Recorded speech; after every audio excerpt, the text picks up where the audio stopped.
2023. Inauguration d'une nouvelle ligne de bus sur Paris, composée pour la première fois de véhicules 100% électriques hors chauffage.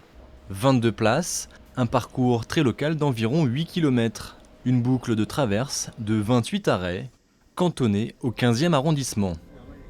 Ça permet d'irriguer les petites voies. Alors bien sûr, il est obligé de passer parfois dans les grandes artères, mais ça permet d'aller dans les petites rues, assez nombreuses dans ces quartiers du 15e. Vous savez, c'est Vaugirard, donc autrefois c'était rural, il y a donc beaucoup de petites rues sur lesquelles ont été construits les immeubles.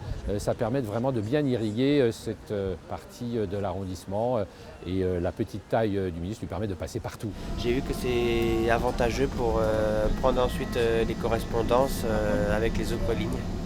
Pour les week-ends par exemple, pour sortir avec les amis et tout ça, même pour aller faire les courses aussi, c'est un avantage. 4 navettes, une fréquence de passage toutes les 15 minutes, de 7h30 à 20h30, soit 13 heures de service continu sans besoin de recharge.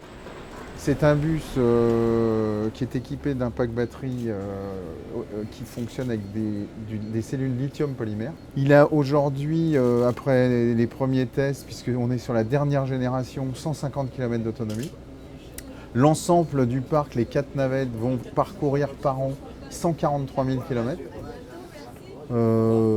Et donc on est sur des autonomies aujourd'hui qui sont très satisfaisantes pour faire ce type de parcours.